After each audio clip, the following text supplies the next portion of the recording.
Hello बच्चों, जैसा कि हम क्लास 10 की एक्सरसाइज 12.2 के क्वेश्चन कर रहे थे, तो चलिए स्टार्ट करते हैं। जैसे कि यहाँ 7 नंबर क्वेश्चन है। करे त्रिज्या 12 सेंटीमीटर वाले एक वृत्त की कोई जीवा केंद्र पर 120 डिग्री का कोण अंतरित करती है, तो संगत वृत्तखंड का क्षेत्रफल ज्ञात करो और पाई की वैल्यू और √3 की वैल्यू हमें दी है। तो सबसे पहले हम क्या बनाएंगे, यहाँ सर्कल। ध्यानपूर्वक समझिएगा।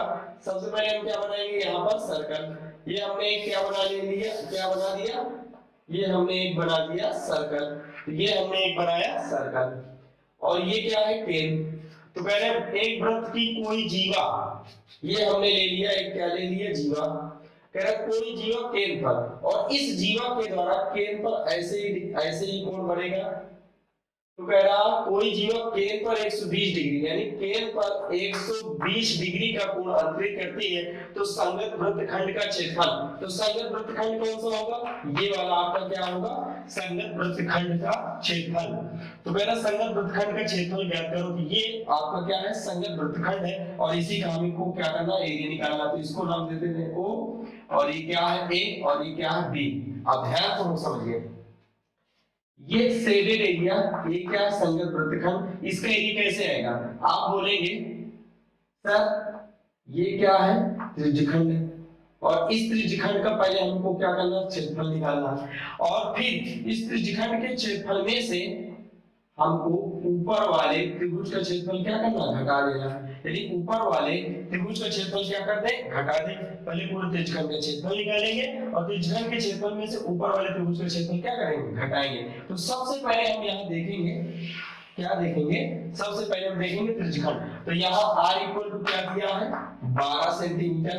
r इक्वल टू क्या दिया, 12 सेंटीमीटर त्रिज्या, और थीटा केंद्र पर कितने डिग्री का कोण बन रहा है, 120 डिग्री। तो हम सबसे पहले देखेंगे त्रिज्यखंड का क्षेत्रफल। तो यहाँ लिखेंगे त्रिज्यखंड का एरिया। त्रिज्यखंड का एरिया, एरिया मींस होता है क्षेत्रफल। तो यहाँ से आएगा, एक फार्मूला होता है पाई आर स्क्वायर बटे 360 गुणे क्या होता है, थीटा।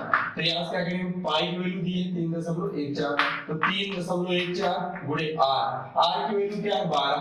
तो 12 का स्क्वायर करेंगे, यानी 12 गुणे 12, अपान में क्या है, बटे 360, और गुणे थीटा की वैल्यू क्या है, 120। अब इसको काटो, 12 तिहाई 36, और 3 चौको 12। तो यहाँ से आएगा 3.14, और 12 चौको 48। अब काम क्या करेंगे, 3.14 में 48 को गुणा कराते हैं पहले। तो 3.14 में 48 का क्या करेंगे, गुणा। 8 चौको 32, 8 एकम 8, 8 3 11, एक आएगा 8 3 24, 24 से क्या आएगा 25, 4 चौको 16, 4 एकम 4, 4 एक क्या आएगा 5, और 4 3 क्या आएगा 12। तो यहाँ से आएगा 2, 6 क्या आएगा 7, 5 5 10, और 2 दूनी 4 1 5, और ये क्या आएगा 15। तो 1.5 यहाँ से मल्टीप्लाई कराने पर आया कितना, 15, 0 7 क्या आएगा 2। कितने अंक बाद दशमलव लगा है, 2 अंक बाद दशमलव। तो 2 अंक बाद दशमलव लगा देंगे, और क्या लिख देंगे, सेंटीमीटर स्क्वायर। क्यों, क्योंकि क्या है, एरिया। तो हमने बताया क्या है कि हमें पहले त्रिज्यखंड का क्षेत्रफल निकालने के बाद, त्रिज्यखंड का क्षेत्रफल निकाल लिए, फिर उसमें से इस त्रिभुज का क्षेत्रफल क्या करना, घटा देना। तो अब ये त्रिभुज देखते हैं, इस त्रिभुज का क्षेत्रफल हम कैसे निकालेंगे। तो यहां से देखो, यहां से अगर हम करते हैं, तो ये आपका क्या है, एक त्रिभुज है, ये क्या है O, ये क्या है A, ये क्या है B, जो कि केंद्र पर 120 डिग्री का कोण बनता है। अब ध्यान रखो, अब हमारा मेन पर्पस है इस त्रिभुज का एरिया निकालना। अब इस त्रिभुज का एरिया कैसे आएगा, आप बोलेंगे कि सर अगर ये समबाहु त्रिभुज होता, तो समबाहु त्रिभुज के क्षेत्रफल वाले फार्मूले से निकाल के इसका एरिया हम क्या कर देते, निकाल लेते। अब ये समबाहु त्रिभुज नहीं है, क्योंकि यहाँ 120 डिग्री का कोण बनता है। क्योंकि समबाहु त्रिभुज में आपको पता है प्रत्येक कोण कितने डिग्री का होता है, 60 डिग्री। तो ये समबाहु त्रिभुज नहीं है, कैसा त्रिभुज है, समद्विबाहु त्रिभुज, क्योंकि ये दोनों त्रिज्या है, और ये क्या है 12 सेंटीमीटर, और ये भी क्या 12। तो ये क्या है आपका 12 सेंटीमीटर। तो ये कैसा त्रिभुज है, समद्विबाहु त्रिभुज है। अब देखो, अब इसका एरिया कैसे निकालेंगे, तो ध्यानपूर्वक समझिए। किसी भी त्रिभुज का एरिया निकालने के लिए हमारा जनरल फार्मूला होता है 1/2 आधार गुणे क्या होता है, ऊंचाई। क्या होती है, किसी भी त्रिभुज का एरिया अगर हम निकालेंगे तो इस फार्मूले से निकाल सकते हैं। आप बोलेंगे ये फार्मूला इसमें हम लगा सकते हैं, कब लगाएंगे, जब इसका हमको आधार पता हो जाए और ऊंचाई पता हो जाए। आप बोलेंगे सर इस त्रिभुज का ना तो हमें आधार पता है ना तो ऊंचाई पता है, तो हमारा मेन पर्पज क्या है, अगर इस त्रिभुज का हमको एरिया निकालना है तो हमारा मेन पर्पज ये है कि पहले हम इस त्रिभुज का क्या निकालें, आधार निकालें और ऊंचाई निकालें, और आधार और ऊंचाई पता हो जाएगी तो इस त्रिभुज का क्षेत्रफल हम क्या कर लेंगे, निकाल लेंगे। तो ये कैसा त्रिभुज है, समद्विबाहु त्रिभुज। अब ध्यान से समझिए समद्विबाहु त्रिभुज में होता क्या है, इधर देखो। अब जैसे ये क्या है समद्विबाहु त्रिभुज, बराबर भुजाएं, ये दोनों बराबर भुजाएं जाके यहाँ मिलती हैं। तो समद्विबाहु त्रिभुज में ये होता है कि बराबर भुजाएं जहां पर मिलती हैं, अगर उस शीर्ष से सामने वाली भुजा पर क्या डाल दे, लंब। अगर उस शीर्ष से सामने वाली भुजा पर लंब डाल दे तो ये जो लंब होता है, ये जो लंब होता है, ये लंब के साथ साथ इस भुजा को क्या करता है, दो बराबर भागों में बांटता है। मतलब ये जो लंब है इस भुजा को क्या करेगा, दो बराबर भागों में बांट देगा। मतलब इसके दो टुकड़े, एक ये टुकड़ा एक ये टुकड़ा, ये दोनों आपस में क्या होंगे, बराबर। और साथ ही साथ इस कोण को भी क्या करेगा, समद्विभाजित। जैसे कोण कितने डिग्री, 120, तो ये इतना कोण कितने डिग्री को हो जाएगा, 60 डिग्री, और ये वाला कोण भी क्या हो जाएगा, 60 डिग्री। तो ये क्या होता है, समद्विबाहु त्रिभुज में ऐसे होता है। तो इस चीज को हम पहले क्या करेंगे, प्रूव करेंगे, और जब ये चीज प्रूव हो जाएगी तो उससे आधार और ऊंचाई हम क्या कर सकते हैं, निकाल सकते हैं। तो चलिए हम यहाँ देखते हैं, ध्यानपूर्वक समझिए। अब देखो, अब हम यहाँ ये करेंगे, अब यहाँ समझिए ये कितने डिग्री कोण है, 120 डिग्री। अब हम क्या करेंगे, थ्योरी लिखते नहीं, समझते हैं, लिख लीजिएगा। हम करेंगे क्या, शीर्ष ओ से भुजा AB पर क्या खींचा, लंब खींच दिया। यानी शीर्ष O से भुजा AB पर हमने क्या डाल दिया, लंब डाल दिया। अब ये लंब है, तो इधर 90 डिग्री का कोण होगा, तो इधर भी 90 डिग्री कोण होगा। और इस प्रकार हमें दो त्रिभुज मिल गए, ध्यानपूर्वक समझिए, दो त्रिभुज बन गए, एक ये O और ये A, और इस पॉइंट को क्या नाम दे देते हैं, D दे दें, और ये क्या हो गया, D, और इधर ये 90 डिग्री, एक त्रिभुज ये बन गया। और एक त्रिभुज ऐसे ही ये बनेगा, ये क्या होगा O, और ये क्या होगा D, और ये क्या होगा B। ये क्या हो गया, तो यहां से इस भुजा पर लंब डालने पर हमें दो त्रिभुज मिले। थोड़ा छोटा छोटा लिखते हैं क्योंकि थोड़ा सा जगह की हमारे पास कमी है। तो अब ध्यान से समझिए, ये दोनों त्रिभुज क्या हो गए, ये वाला त्रिभुज भी समकोण, इस शीर्ष से सामने भुजा पर लंब डाला तो ये क्या हो गया, इस प्रकार हमें दो त्रिभुज मिले, ये भी समकोण त्रिभुज है और ये भी समकोण त्रिभुज। अब आपको ये पता होगा, अब हम इन दोनों त्रिभुजों को क्या करेंगे, सर्वांशम सिद्ध करेंगे। क्या सिद्ध करेंगे, सर्वांशम। अब आप क्लास 9th में जब थे रहे होंगे तब आप एक नियम पढ़े होंगे, राइट एंगल, हाइपोटेन्यूज और साइड। इसको शॉर्ट में याद करने का तरीका जैसे हम याद रखते हैं राइट हैंड साइड से, आप इसको क्या कर सकते हैं, याद कर सकते हैं। तो आप क्लास 9th में जब थे तो इसको पढ़े होंगे, राइट एंगल, हाइपोटेन्यूज, साइड। ये नियम कैसा नियम है, ये सर्वांशमता का नियम है। कौन सा नियम है, सर्वांशमता, है ना। तो आप ये बोलोगे सर ये नियम कहाँ लगता है, तो फर्स्ट कंडीशन है ये नियम हमेशा और हमेशा दो त्रिभुजों को सर्वांशम दिखाने के लिए करते हैं, लेकिन वो दोनों त्रिभुज कैसे होने चाहिए, समकोण त्रिभुज। तो ये नियम कहाँ लगेगा, ये नियम हमेशा जब दो त्रिभुज क्या होंगे, समकोण त्रिभुज होंगे, तभी जाके ये नियम उस पर क्या कर सकते, तभी ये नियम उस पर क्या होगा, लगेगा। अब देखो ये वाला त्रिभुज भी समकोण त्रिभुज है, ये वाला भी त्रिभुज समकोण त्रिभुज है, तो मतलब ये दोनों, ये नियम इस दोनों त्रिभुजों में लग सकता है कि नहीं लग सकता, तो ये नियम इसमें क्या होगा, लग जाएगा। तो फर्स्ट कंडीशन क्या है, फर्स्ट कंडीशन, इस नियम को लगने की फर्स्ट कंडीशन क्या है, ध्यान को समझिए। फर्स्ट कंडीशन ये है कि दोनों त्रिभुज क्या होने चाहिए, समकोण त्रिभुज होने चाहिए। तो फर्स्ट कंडीशन यही है, ये दोनों त्रिभुज क्या है, समकोण त्रिभुज है। चेक करिए, यहां से आएगा कोण ODA, यहां से लिखेंगे ODA इक्वल टू कोण ODB। ये दोनों कोण इक्वल है, क्यों इक्वल है, क्योंकि दोनों 90 डिग्री के बराबर है। ये दोनों त्रिभुज क्या है, 90 डिग्री, यानी दोनों त्रिभुज क्या है, समकोण। फिर सेकंड कंडीशन, R का मतलब होता है राइट एंगल, राइट एंगल का मतलब होता है 90 डिग्री का कोण, यानी दोनों त्रिभुजों में एक एक कोण का होना चाहिए 90 डिग्री। तो इसमें भी एक 90 डिग्री है, इसमें भी 90 डिग्री, तो ये वाली कंडीशन सेटिस्फाइड। सेकंड कंडीशन ये है कि H का मतलब होता है हाइपोटेन्यूज, हाइपोटेनियस। एच का मतलब होता है हाइपोटेनियस, और हाइपोटेनियस होता है कर्ण। हाइपोटेनियस को क्या बोलते हैं? कर्ण। और कर्ण क्या होती है? 90 डिग्री के सामने वाली भुजा को क्या बोलते हैं? कर्ण। 90 डिग्री के सामने वाली भुजा को क्या बोलते हैं? कर्ण। और ये कर्ण क्या है? 12, ये भी 12 है और ये भी 12। सेकंड कंडीशन क्या है कि हाइपोटेनियस दोनों को क्या होना चाहिए? बराबर। यानी दोनों का कर्ण क्या होना चाहिए? दोनों त्रिभुजों के कर्ण क्या होना चाहिए? बराबर। तो यहां चेक करो, दोनों त्रिभुजों की कर्ण क्या है? यहां क्या है? OA और ये क्या है? OB। दोनों त्रिभुजों के कर्ण आपस में बराबर है, क्योंकि दोनों क्या है? त्रिज्या है। ये OA की त्रिज्या, OB की त्रिज्या और कितने सेंटीमीटर है? 12 सेंटीमीटर। तो सेकंड कंडीशन क्या? हाइपोटेनियस बराबर हो जाए। देखो, राइट एंगल, दोनों त्रिभुजों के 90 डिग्री के कोण आपस में बराबर है, यानी इसमें भी 90 डिग्री कोण है, इसमें भी 90 डिग्री कोण है। फर्स्ट कंडीशन ये हो गई। सेकंड कंडीशन क्या है? 90 डिग्री के सामने वाली भुजाएं बराबर होनी चाहिए, मतलब कर्ण क्या होना चाहिए? बराबर होना चाहिए। तो कर्ण आपस में क्या है? बराबर। सेकंड कंडीशन हो गई। थर्ड कंडीशन क्या है? थर्ड कंडीशन, जब ये दोनों कंडीशन सेटिस्फाइड हो जाए तो थर्ड कंडीशन ये कहती है कि कोई भी एक साइड आपस में क्या हो जाए? इक्वल हो जाए। तो ये बताओ, कोई भी एक साइड आपस में इक्वल हो जाए तो आप ये बोलेंगे सर ये OD और OD आपस में क्या है? इक्वल है। यानी OD और OD आपस में इक्वल है। क्यों इक्वल है? क्योंकि ये दोनों क्या है? उभयनिष्ठ है। क्या है? उभयनिष्ठ है। तो आप यहां से समझ सकते हैं, मतलब ये RHS इस पर अप्लाई हो गया, तो मतलब ये दोनों त्रिभुज क्या हो गए? सर्वांगसम हो गए। किस नियम से? राइट एंगल हाइपोटेनियस साइड सर्वांग समता नियम से ये दोनों त्रिभुज क्या हो गए? सर्वांगसम हो गए। तो यहाँ लिखेंगे त्रिभुज, यहाँ लिखेंगे क्या?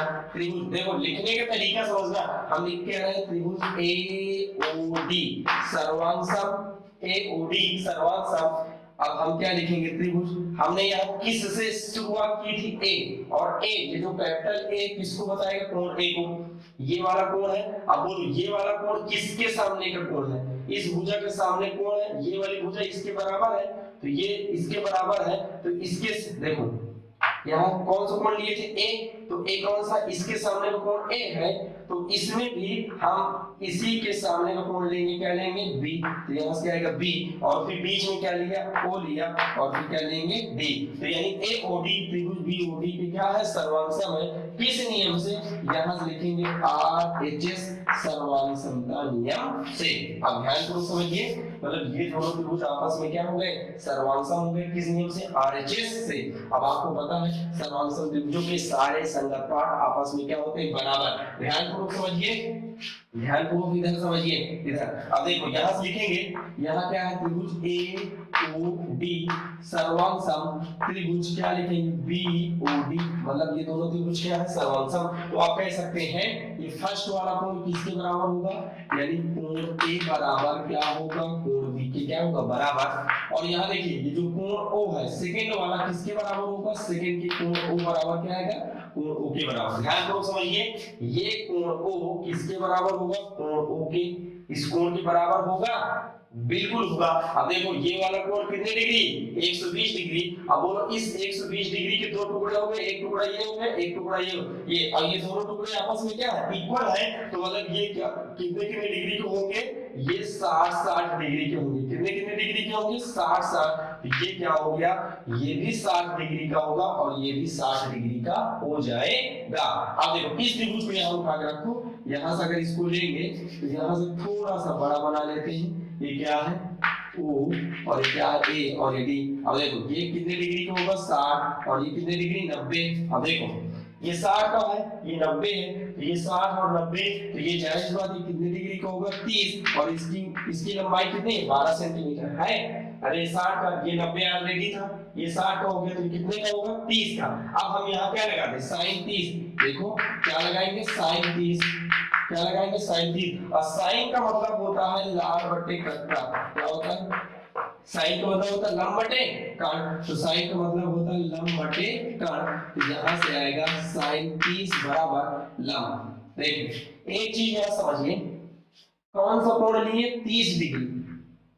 जो कोण लेते हैं उसके सामने वाली भुजा लंब, और ये क्या होगी? आधार। और 90 डिग्री के सामने वाली भुजा हमेशा और हमेशा क्या होगी? कर्ण। तो ध्यानपूर्वक समझो, कौन सा कोण लिए थे? 30। तो 30 डिग्री के सामने वाली भुजा क्या होगी? लंब। और लंब क्या है ओडी, लंब क्या ओडी, और कर्ण, कर्ण क्या है 90 डिग्री सामने मुझे कर्ण, और कर्ण कितना 12, और sin 30 की वैल्यू क्या है 1/2 बराबर ओडी बटे 12। इधर देखो, इधर अगर दिख जाए तो अच्छी बात है, यहां से देखते हैं, यहाँ देखो यहां से क्या है, यहां से है 1/2 बराबर क्या है ओडी बटे, यहां से ओडी बटे 12, 2 6 12, यहाँ से आएगा क्या आएगा सिंपल सा ओडी बराबर क्या आएगा 6 सेंटीमीटर।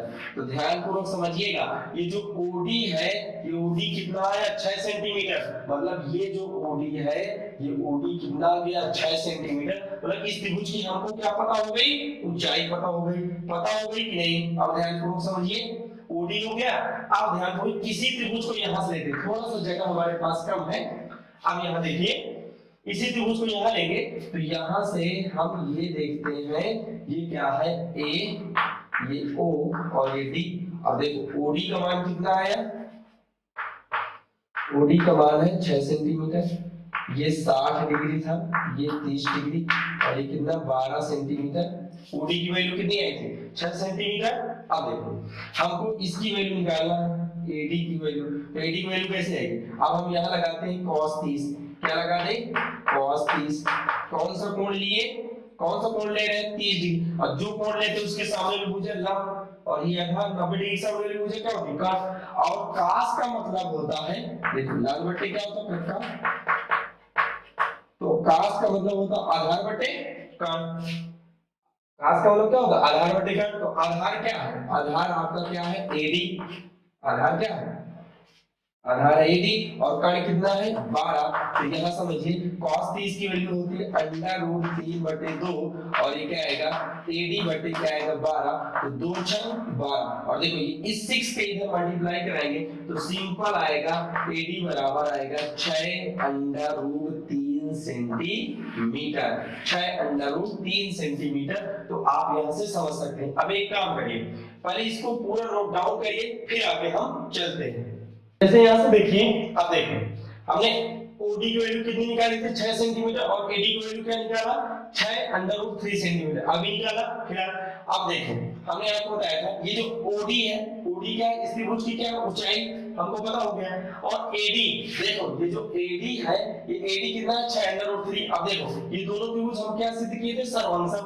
आपको पता सर्वंसम त्रिभुजों के सारे संगत पार्ट आपस में क्या होते हैं बराबर। ध्यान पूर्वक समझो, देखिए जो OA है AO, AO ए क्या भुजा, AO क्या है देखो ये जो AO है ये भुजा है, ये AO किसके बराबर होगा BO के। देखो चेक करो ना AO किसके बराबर होगा BO के, ये देखो BO के बराबर। फिर आएगा OD, बोलो OD किसके बराबर होगा OD, और फाइनली क्या आएगा AD, यहां से क्या आएगा AD बराबर क्या आएगा BD, AD बराबर क्या आएगा BD। तो यहां से करो ये जो AD है ये BD के क्या इक्वल। ध्यान पूर्वक समझिए, ये जो AD है यहां से लेकर यहां तक AD, और ये क्या है BD आपस में क्या इक्वल। अब बोलो AD की वैल्यू 6√3, तो बोलो जब AD की वैल्यू 6√3 तो BD की वैल्यू भी 6√3। तो फाइनली आप कह सकते हैं यहां से लेकर यहां तक की वैल्यू क्या आएगी 6 दूनी 12√3 सेंटीमीटर। अब देखो ध्यान पूर्वक समझिए, इस त्रिभुज का हमको क्या पता, देखो इस त्रिभुज का हमको क्या, यहां से अगर हम देखेंगे ये क्या है O, और ये क्या है A, और ये क्या है B, और इसकी लंबाई कितनी आ गई 12√3, और इसकी ऊंचाई जो है ये क्या आ गई 6। अब देखो इस त्रिभुज का हमको क्या पता हो गया, इस त्रिभुज की ऊंचाई पता हो गई, क्योंकि ऊंचाई हमेशा कैसे मापी जाती है लंबवत। तो इस त्रिभुज की हमको क्या पता हो गई ऊंचाई पता हो गई। और देखो एक चीज ये समझिए, जिस भुजा पर लंब वही भुजा क्या होगी आधार। देखो ये जो लंब है इस भुजा पर डाला गया तो यही क्या होगी आधार। इस त्रिभुज का हमको इस त्रिभुज की हमको ऊंचाई भी पता हो गई और आधार भी पता हो गया। तो हम उस फार्मूले से क्या कर सकते हैं, इसका हम एरिया निकाल सकते हैं। तो यहां से लिखेंगे त्रिभुज, लिखेंगे त्रिभुज, यहां से ऐसे लिखेंगे एरिया, ऐसे लिखो त्रिभुज AOB का क्षेत्रफल बराबर क्या आएगा 1/2 आधार गुणे क्या आएगा ऊंचाई। कर सकते हैं, तो यहां से आएगा 1/2 आधार, आधार क्या है ये, तो यहां से आएगा 12√3, और ऊंचाई कितनी आ गई 6, तो 2 3 6, कट जाएगा और 12 तिहाई क्या आएगा 36√3। अब आपको पता है 36√3 √3 की वैल्यू कितनी थी 1.73। अब इसका मल्टीप्लाई कराइए 1.73 में हमको क्या कराना है 36 का, तो 36 18 6 से 42 1 43 और 6 कम 6 6 4 10 आया और 3 त्रिका 9 और 3 सते 21 और 3 कम 3 3 2 5 यहाँ से 8 9 3 12 और ये क्या आएगा 1 1 क्या आएगा 2 5 1 क्या आएगा 6। तो कितना आया 62 28 और कितने एक बार दशमलव है 2 के बाद है, तो यहाँ से क्या करेंगे 62 28 और 2 के बाद दशमलव तो 62.28 सेंटीमीटर स्क्वायर। क्यों ये त्रिभुज का क्षेत्रफल। तो देखो हमने इसका क्या किया था, इस पूरे त्रिभुज का एरिया हमने ये निकाला और फिर ऊपर वाले त्रिभुज के एरिया ये हम क्या कर लिए निकाल लिए। तो अब यहाँ से क्या करेंगे वृत्तखंड का क्षेत्रफल यहाँ से निकालोगे, यहाँ से लिखेंगे वृत्तखंड का क्षेत्रफल मतलब एरिया कैसे आएगा, त्रिभुजखंड के क्षेत्रफल में से त्रिभुज के क्षेत्रफल क्या करेंगे बताएंगे। तो त्रिभुजखंड का क्षेत्रफल क्या है 150.72 माइनस त्रिभुज के एरिया क्या है 62.28। अब इसको घटाइए, घटाने का तरीका हमने आपको बताया था, ऐसे घटा लीजिए 150.72 और ये क्या है 62.28। 12 में से हट जाएंगे 8 4 12 कितना बचा 6 6 में से 2 जाएंगे 4 दशमलव 10 में से 2 जाएंगे 8 और ये कितना बचा 14 14 में से 6 जाएंगे 8 6 14। तो यहाँ से सिंपल इसका आंसर आएगा 88.44 सेंटीमीटर स्क्वायर और यही आपका क्या हो जाएगा आंसर हो जाएगा। अब जैसे कि एक क्वेश्चन है कह रहा 15 मीटर भुजा वाले एक वर्गाकार घास के मैदान के एक कोने पर लगे खूंटे से एक घोड़े को 5 मीटर लंबी रस्सी से बांध दिया गया है, ज्ञात कीजिए। फर्स्ट नंबर है कह रहा मैदान के उस भाग का क्षेत्रफल जहां पर घोड़ा घास क्या कर सकता है चल सकता है। सेकंड ऑप्शन है कह रहा क्षेत्रफल में वृद्धि बताओ यदि घोड़े को 5 मीटर लंबी रस्सी के स्थान पर 10 मीटर लंबी रस्सी से बांध दिया जाए।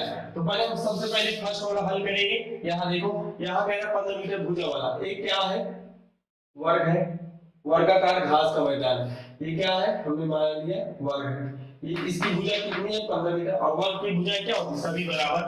तो कह रहा 15 मीटर भुजा वाले एक वर्गाकार घास के मैदान के एक कोने पर, यहाँ कोने पर एक क्या गड़ा खूंटा, क्या है खूंटा और खूंटे से एक घोड़े को 5 मीटर लंबी, यहाँ से क्या 5 मीटर लंबी से रस्सी से बांध दिया गया। तो ये बताओ ये क्या है खूंटा और यहाँ पर खूंटा काट दिया गया और कह रहे हैं घोड़े को 5 मीटर लंबी रस्सी से बांध दिया गया, तो घास कहाँ पर चढ़ सकता है। तो आप बोलेंगे सर वो घास इतनी दूरी में चढ़ सकता है कि नहीं, यहाँ से लेकर यहाँ तक इतने डिस्टेंस में वो क्या कर सकता है घास, इतनी डिस्टेंस की घास वो क्या कर सकता है चढ़ सकता है। और आपको पता है वर्ग का प्रत्येक कितने डिग्री होता है 90। तो आप ये बताइए ये कितनी मीटर लंबी रस्सी है 5, तो यही क्या करेगी त्रिज्या का काम। तो r बराबर क्या आएगा 5 मीटर और थीटा बराबर क्या आएगा 90 डिग्री। तो आप देखिए ये इतने की घास को क्या करेगा चलेगा और ये एक प्रकार का क्या बनेगा त्रिज्यखंड। तो यहाँ से हम फर्स्ट वाला लिखेंगे, फर्स्ट वाला लिखेंगे मैदान उस भाग का क्षेत्रफल जहाँ पर घोड़ा घास चल सकता है। तो यहाँ से लिखेंगे घोड़े द्वारा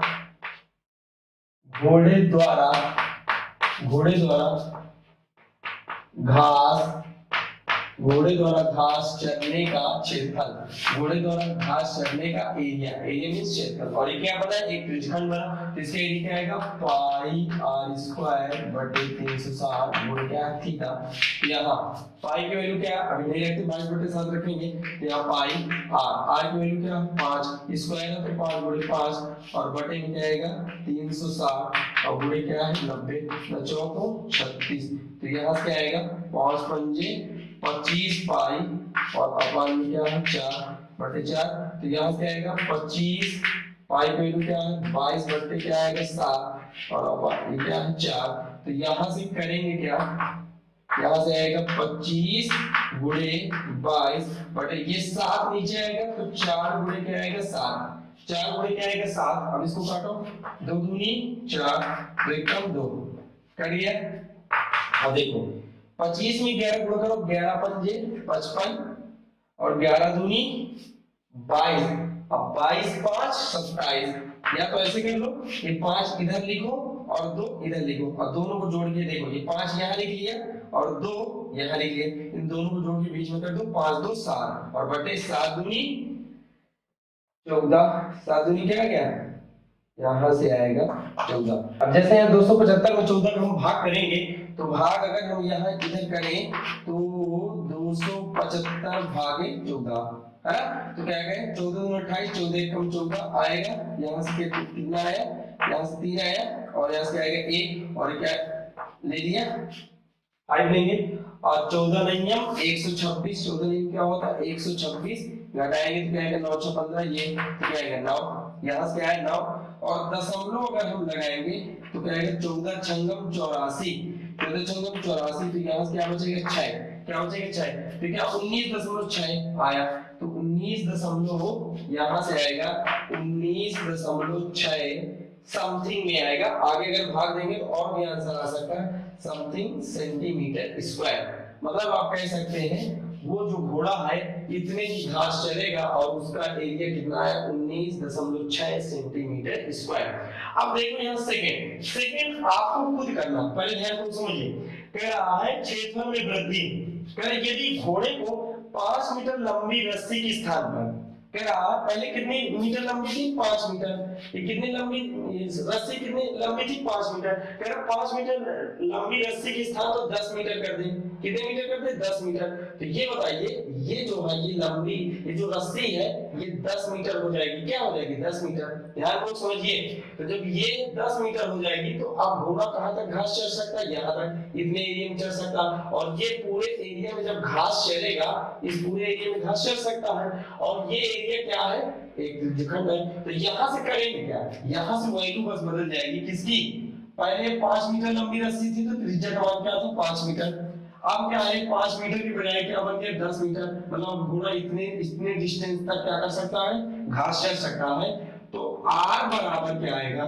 r बराबर आएगा 10 मीटर, तो r बराबर क्या आएगा ध्यान से समझिए, अब r बराबर क्या होगा 10 मीटर और थीटा बराबर क्या होगा, थीटा बराबर तो वही 90 डिग्री, तो ये बताओ ये क्या बन गया त्रिज्यखंड। अब आपको करना क्या है, r की वैल्यू पता है और थीटा की वैल्यू पता है, इससे इस त्रिज्यखंड का क्या करोगे क्षेत्रफल निकालोगे, और देखो इस त्रिज्यखंड का क्षेत्रफल निकालोगे, हमने देखो ये छोटे वाले जहां तक पहले घास चढ़ सकता था उसका एरिया हमने ये निकाला, ये एरिया निकाला है, फिर क्या करोगे इसका यहां तक का एरिया निकालने के बाद इस यहां से लेकर यहां तक के एरिया में से ये पहले वाला, यानी जब 5 मीटर लंबी रस्सी थी तो जहां तक एरिया था उसका जो एरिया आया है इस बड़े वाले एरिया से क्या करना घटा देना, तो इस बड़े वाले त्रिज्यखंड के क्षेत्रफल में से छोटे वाले त्रिज्यखंड का क्षेत्रफल घटा दोगे तो उसमें क्या आ जाएगी वृद्धि आ जाएगी कि घोड़ा कि यानी घोड़े की जब हम रस्सी की लंबाई 10 मीटर कर दिए तो कितना अधिक घास यानी कितना अधिक दूर तक घास यानी कितना एरिया कवर कर सकता है चलने में, तो उसकी क्या आएगी वृद्धि आ जाएगी यहाँ से, तो आपको इसको खुद से करना है। तो चलते हैं नेक्स्ट क्वेश्चन में।